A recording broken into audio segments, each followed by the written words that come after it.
ಪ್ರವಾಸಕ್ಕಾಗಿ ದೊಡ್ಡ ಆಘಾತ. ಪ್ರವಾಸಕ್ಕೆ ಅಂತ ಹೋದವರು ಮೃತದೇಹವಾಗಿ ವಾಪಸ್ ಬರ್ತಾರೆ, ಅದರಲ್ಲೂ ಉಗ್ರರ ದಾಳಿಯಿಂದಾಗಿ. ಹಿಂದೂ ಅನ್ನೋ ಕಾರಣಕ್ಕೆ ಹತರಾಗಿ ವಾಪಸ್ ಬರ್ತಾರೆ ಅಂದ್ರೆ ಕುಟುಂಬಸ್ಥರಿಗೆ, ನೆರೆಹೊರೆಯವರಿಗೆ ದೊಡ್ಡ ಆತಂಕ. ಸದ್ಯಕ್ಕೆ ನೀವು ಮಧುಸೂದನ್ ರಾವ್ ಅವರ ನಿವಾಸದ ಬಳಿಯಲ್ಲಿದ್ದೀರಿ. ಯಾವ ರೀತಿ ಇದೆ ಪರಿಸ್ಥಿತಿ?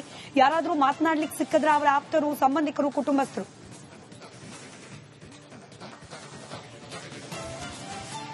ಸ್ಮಿತಾ ರಂಗನಾಥ್, ಇದು ರಾಮಮೂರ್ತಿ ನಗರದಲ್ಲಿರುವಂತಹ ರಿಚಸ್ ಗಾರ್ಡನ್ ಅಲ್ಲಿರುವಂತಹ ಇವರು ಮಧುಸೂದನ್ ರಾವ್ ಅವರ ನಿವಾಸ ಆಗಿದೆ. ಇತ್ತೀಚೆಗಷ್ಟೇ ಅವರು ಈ ಒಂದು ಹೊಸ ಮನೆಯನ್ನ ಕಟ್ಟಿಸಿದ್ರಂತೆ. ಸುಮಾರು 7-8 ವರ್ಷಗಳ ಹಿಂದಷ್ಟೇ ಈ ಮನೆಯನ್ನ ಕಟ್ಟಿಸಿದ್ರು.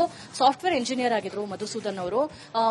ಮೊನ್ನೆ ಭಾನುವಾರ ಅವರು ಫ್ಯಾಮಿಲಿ ಟ್ರಿಪ್ ನ ಕಾಶ್ಮೀರಕ್ಕೆ ಮಾಡಿದ್ರು. ಅಂದ್ರೆ ಮಧುಸೂದನ್ ಅವರ ವೈಫ್ ಏನಿದ್ದಾರೆ ಕಾಮಾಕ್ಷಿ, ಅವರ ಇಬ್ರು ಫ್ರೆಂಡ್ಸ್ ಫ್ಯಾಮಿಲಿ ಜೊತೆಗೆ ಇವ್ರ ಫ್ಯಾಮಿಲಿ, ಒಟ್ಟು 3 ಫ್ಯಾಮಿಲಿ ಮೊನ್ನೆ ಭಾನುವಾರ ಬೆಂಗಳೂರಿಂದ ಕಾಶ್ಮೀರಕ್ಕೆ ಹೊರಟಿದ್ರು. ಮಧ್ಯಾಹ್ನ ಬೆಂಗಳೂರಿನಿಂದ ಹೊರಟಿದ್ರು. ನಿನ್ನೆ ಮಧುಸೂದನ್ ರಾವ್ ಅವರು ಕಾಶ್ಮೀರದಲ್ಲಿ ಅಂದ್ರೆ ಟ್ರಿಪ್ ಸಮಯದಲ್ಲಿ ಅವರಲ್ಲಿದ್ದಾಗ ಊಟ ತರೋಕೆ ಅಂತ ಹೊರಗೆ ಬಂದಂತಹ ಸಂದರ್ಭದಲ್ಲಿ ಈ ದುರ್ಘಟನೆ ಆಗಿದೆ ಅನ್ನೋ ಒಂದು ಇನ್ಫಾರ್ಮೇಶನ್ ಸಿಗ್ತಾ ಇದೆ. ಜೊತೆಗೆ ಇಲ್ಲಿ ಸ್ಥಳೀಯರನ್ನ ಮಾತಾಡಿಸುವಂತಹ ಸಂದರ್ಭದಲ್ಲೂ ಕೂಡ ಅವ್ರು ಹೇಳಿರುವಂತದ್ದು, ಮಧುಸೂದನ್ ರಾವ್ ಅವರು ತುಂಬಾನೇ ಫ್ರೆಂಡ್ಲಿ ಆದಂತಹ ವ್ಯಕ್ತಿಯಾಗಿದ್ರು. ಎಲ್ಲರ ಜೊತೆನೂ ಕೂಡ ಮಾತಾಡ್ತಾ ಇದ್ರು. ವಾಕಿಂಗ್ ಮಾಡುವಂತಹ ಸಂದರ್ಭದಲ್ಲಿ ಪ್ರತಿಯೊಬ್ಬರನ್ನು ಕೂಡ ತುಂಬಾ ಖುಷಿಯಿಂದ, ಒಂದು ಸಂತೋಷದಿಂದ ಮಾತಾಡಿಸ್ತಾ ಇದ್ರು. ನಿಜಕ್ಕೂ ಈ ಕುಟುಂಬಕ್ಕೆ ಈ ರೀತಿಯಾಗಿ ಆಗಿದೆ ಅನ್ನೋದನ್ನ ನಾವು ಊಹಿಸೋದಕ್ಕೂ ಸಾಧ್ಯ ಆಗ್ತಾ ಇಲ್ಲ ಅಂತ ಹೇಳಿ ಅವರು ಮಾಹಿತಿಯನ್ನ ಕೊಡ್ತಾ ಇರುವಂತದ್ದು. ಜೊತೆಗೆ ಅಕ್ಕಪಕ್ಕ ಇರುವಂತಹ ನೈಬರ್ಸ್ ಏನಿದ್ದಾರೆ ಅವರು ಆ ಫ್ಯಾಮಿಲಿಯನ್ನ ಕಾಂಟ್ಯಾಕ್ಟ್ ಮಾಡಕ್ಕೆ, ಅಂದ್ರೆ ಮೀನಾಕ್ಷಿ ಮಧುಸೂದನ್ ಅವರನ್ನ ಕಾಂಟ್ಯಾಕ್ಟ್ ಮಾಡಕ್ಕೆ ನೋಡ್ತಾ ಇದ್ದಾರೆ. ಆದ್ರೆ ಅವರ ನಂಬರ್ ನಾಟ್ ರೀಚಬಲ್ ಆಗಿದೆ. ಪ್ರಾಬ್ಲಿ ಕಾಶ್ಮೀರಕ್ಕೆ ಹೋದಂತಹ ಸಂದರ್ಭದಲ್ಲಿ ಹೊಸ ಸಿಮ್ ತಗೊಂಡಿರುವಂತಹ ಸಾಧ್ಯತೆ ಇದೆ. ಆ ನಂಬರ್ ಕೂಡ ಇನ್ನೂ ನಮಗೆ ಸಿಕ್ಕಿಲ್ಲ. ಅವರಿಗೆ ಧೈರ್ಯ ಹೇಳೋಣ, ಏನಾಗಿದೆ ಘಟನೆ ಕೇಳೋಣ ಅಂತ ಹೇಳಿ ಪ್ರತಿಯೊಬ್ಬರು ಕೂಡ ನಿನ್ನೆ ರಾತ್ರಿಯಿಂದನೂ ಕೂಡ ಟ್ರೈ ಮಾಡ್ತಾ ಇದ್ದಾರೆ. ಜೊತೆಗೆ ಸ್ಥಳೀಯರು ಒಂದು ಒತ್ತಾಯವನ್ನ ಮಾಡ್ತಾ ಇದ್ದಾರೆ, ನಮ್ಮ ನೆಲದಲ್ಲಿ ಈ ರೀತಿ ಆಗುತ್ತೆ ಅಂತ ಹೇಳಿದ್ರೆ ಯಾವ ರೀತಿಯಾಗಿ ಇದಕ್ಕೆ ಆದಷ್ಟು ಬೇಗ ತಕ್ಕ ಉತ್ತರವನ್ನ ಕೊಡಬೇಕಾಗುತ್ತೆ ಅಂತ ಹೇಳಿ ಹೇಳ್ತಾ ಇರುವಂತದ್ದು. ಮಧುಸೂದನ್ ರಾವ್ ಅವರು ಸಾಫ್ಟ್ವೇರ್ ಇಂಜಿನಿಯರ್ ಆಗಿದ್ರು, ಬೆಂಗಳೂರಿನಲ್ಲಿ ವಾಸವಾಗಿದ್ರು, ಇಲ್ಲೇ ನೆಲೆಯನ್ನ ಕಂಡುಕೊಂಡಿದ್ರು. ಮೂಲತಃ ಆಂಧ್ರದ ನೆಲ್ಲೂರಿನವರಾದ್ರೂ ಕೂಡ ಅವರು ಬೆಂಗಳೂರಿನಲ್ಲೇ ಇದ್ಕೊಂಡು ವಾಸವಿದ್ರು. ಒಂದು ಫ್ಯಾಮಿಲಿ ಟ್ರಿಪ್ ಮಾಡೋಣ ಅಂತ ಹೇಳಿ ಹೋದಂತಹ ಸಂದರ್ಭದಲ್ಲಿ ಇಂತಹ ದುರ್ಘಟನೆ ಆಗಿರುವಂತದ್ದು ನಿಜಕ್ಕೂ ನೋವಿನ ಸಂಗತಿ ಅಂತ ಹೇಳಿ ಇಲ್ಲಿರುವಂತವರು ಹೇಳ್ತಾ ಇರುವಂತದ್ದು. ಸ್ಮಿತಾ ರಂಗನಾಥ್. ರೈಟ್, ಧನ್ಯವಾದ ದೀಪ್ತಿ ಮಾಹಿತಿಗಾಗಿ.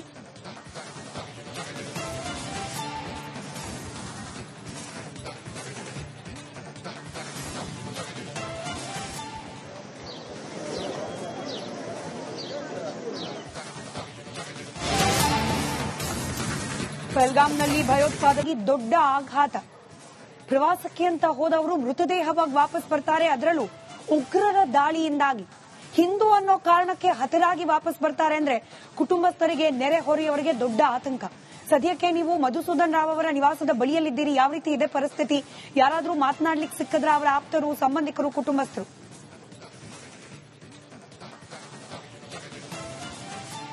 ಸ್ಮಿತಾ ರಂಗನಾಥ್, ಇದು ರಾಮಮೂರ್ತಿ ನಗರದಲ್ಲಿರುವಂತಹ ರಿಚಸ್ ಗಾರ್ಡನ್ ಅಲ್ಲಿರುವಂತಹ ಇವರು ಮಧುಸೂದನ್ ರಾವ್ ಅವರ ನಿವಾಸ ಆಗಿದೆ. ಇತ್ತೀಚೆಗಷ್ಟೇ ಅವರು ಈ ಒಂದು ಹೊಸ ಮನೆಯನ್ನ ಕಟ್ಟಿಸಿದ್ರಂತೆ. ಸುಮಾರು 7-8 ವರ್ಷಗಳ ಹಿಂದಷ್ಟೇ ಈ ಮನೆಯನ್ನ ಕಟ್ಟಿಸಿದ್ರು.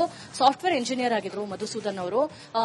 ಮೊನ್ನೆ ಭಾನುವಾರ ಅವರು ಫ್ಯಾಮಿಲಿ ಟ್ರಿಪ್ ನ ಕಾಶ್ಮೀರಕ್ಕೆ ಮಾಡಿದ್ರು. ಅಂದ್ರೆ ಮಧುಸೂದನ್ ಅವರ ವೈಫ್ ಏನಿದ್ದಾರೆ ಕಾಮಾಕ್ಷಿ, ಅವರ ಇಬ್ರು ಫ್ರೆಂಡ್ಸ್ ಫ್ಯಾಮಿಲಿ ಜೊತೆಗೆ ಇವ್ರ ಫ್ಯಾಮಿಲಿ, ಒಟ್ಟು 3 ಫ್ಯಾಮಿಲಿ ಮೊನ್ನೆ ಭಾನುವಾರ ಬೆಂಗಳೂರಿಂದ ಕಾಶ್ಮೀರಕ್ಕೆ ಹೊರಟಿದ್ರು. ಮಧ್ಯಾಹ್ನ ಬೆಂಗಳೂರಿನಿಂದ ಹೊರಟಿದ್ರು. ನಿನ್ನೆ ಮಧುಸೂದನ್ ರಾವ್ ಅವರು ಕಾಶ್ಮೀರದಲ್ಲಿ ಅಂದ್ರೆ ಟ್ರಿಪ್ ಸಮಯದಲ್ಲಿ ಅವರಲ್ಲಿದ್ದಾಗ ಊಟ ತರೋಕೆ ಅಂತ ಹೊರಗೆ ಬಂದಂತಹ ಸಂದರ್ಭದಲ್ಲಿ ಈ ದುರ್ಘಟನೆ ಆಗಿದೆ ಅನ್ನೋ ಒಂದು ಇನ್ಫಾರ್ಮೇಶನ್ ಸಿಗ್ತಾ ಇದೆ. ಜೊತೆಗೆ ಇಲ್ಲಿ ಸ್ಥಳೀಯರನ್ನ ಮಾತಾಡಿಸುವಂತಹ ಸಂದರ್ಭದಲ್ಲೂ ಕೂಡ ಅವ್ರು ಹೇಳಿರುವಂತದ್ದು, ಮಧುಸೂದನ್ ರಾವ್ ಅವರು ತುಂಬಾನೇ ಫ್ರೆಂಡ್ಲಿ ಆದಂತಹ ವ್ಯಕ್ತಿಯಾಗಿದ್ರು. ಎಲ್ಲರ ಜೊತೆನೂ ಕೂಡ ಮಾತಾಡ್ತಾ ಇದ್ರು. ವಾಕಿಂಗ್ ಮಾಡುವಂತಹ ಸಂದರ್ಭದಲ್ಲಿ ಪ್ರತಿಯೊಬ್ಬರನ್ನು ಕೂಡ ತುಂಬಾ ಖುಷಿಯಿಂದ, ಒಂದು ಸಂತೋಷದಿಂದ ಮಾತಾಡಿಸ್ತಾ ಇದ್ರು. ನಿಜಕ್ಕೂ ಈ ಕುಟುಂಬಕ್ಕೆ ಈ ರೀತಿಯಾಗಿ ಆಗಿದೆ ಅನ್ನೋದನ್ನ ನಾವು ಊಹಿಸೋದಕ್ಕೂ ಸಾಧ್ಯ ಆಗ್ತಾ ಇಲ್ಲ ಅಂತ ಹೇಳಿ ಅವರು ಮಾಹಿತಿಯನ್ನ ಕೊಡ್ತಾ ಇರುವಂತದ್ದು.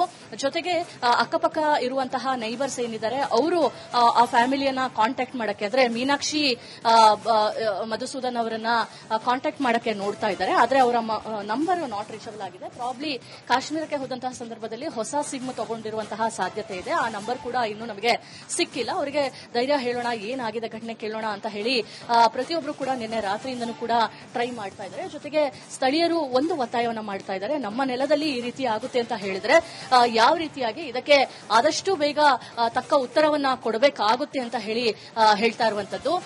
ಮಧುಸೂದನ್ ರಾವ್ ಅವರು ಸಾಫ್ಟ್ವೇರ್ ಇಂಜಿನಿಯರ್ ಆಗಿದ್ರು, ಬೆಂಗಳೂರಿನಲ್ಲಿ ವಾಸವಾಗಿದ್ರು, ಇಲ್ಲೇ ನೆಲೆಯನ್ನ ಕಂಡುಕೊಂಡಿದ್ರು. ಮೂಲತಃ ಆಂಧ್ರದ ನೆಲ್ಲೂರಿನವರಾದ್ರೂ ಕೂಡ ಅವರು ಬೆಂಗಳೂರಿನಲ್ಲೇ ಇದ್ಕೊಂಡು ವಾಸವಿದ್ರು. ಒಂದು ಫ್ಯಾಮಿಲಿ ಟ್ರಿಪ್ ಮಾಡೋಣ ಅಂತ ಹೇಳಿ ಹೋದಂತಹ ಸಂದರ್ಭದಲ್ಲಿ ಇಂತಹ ದುರ್ಘಟನೆ ಆಗಿರುವಂತದ್ದು ನಿಜಕ್ಕೂ ನೋವಿನ ಸಂಗತಿ ಅಂತ ಹೇಳಿ ಇಲ್ಲಿರುವಂತವರು ಹೇಳ್ತಾ ಇರುವಂತದ್ದು. ಸ್ಮಿತಾ ರಂಗನಾಥ್. ರೈಟ್, ಧನ್ಯವಾದ ದೀಪ್ತಿ ಮಾಹಿತಿಗಾಗಿ.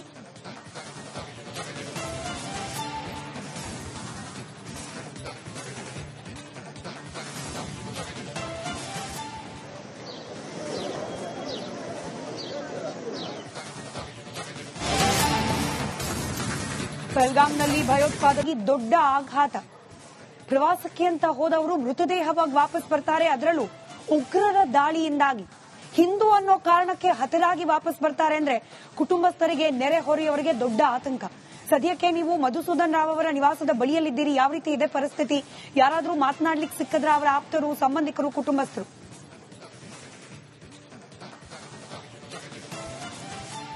ಸ್ಮಿತಾ ರಂಗನಾಥ್, ಇದು ರಾಮಮೂರ್ತಿ ನಗರದಲ್ಲಿರುವಂತಹ ರಿಚಸ್ ಗಾರ್ಡನ್ ಅಲ್ಲಿರುವಂತಹ ಇವರು ಮಧುಸೂದನ್ ರಾವ್ ಅವರ ನಿವಾಸ ಆಗಿದೆ. ಇತ್ತೀಚೆಗಷ್ಟೇ ಅವರು ಈ ಒಂದು ಹೊಸ ಮನೆಯನ್ನ ಕಟ್ಟಿಸಿದ್ರಂತೆ. ಸುಮಾರು 7-8 ವರ್ಷಗಳ ಹಿಂದಷ್ಟೇ ಈ ಮನೆಯನ್ನ ಕಟ್ಟಿಸಿದ್ರು.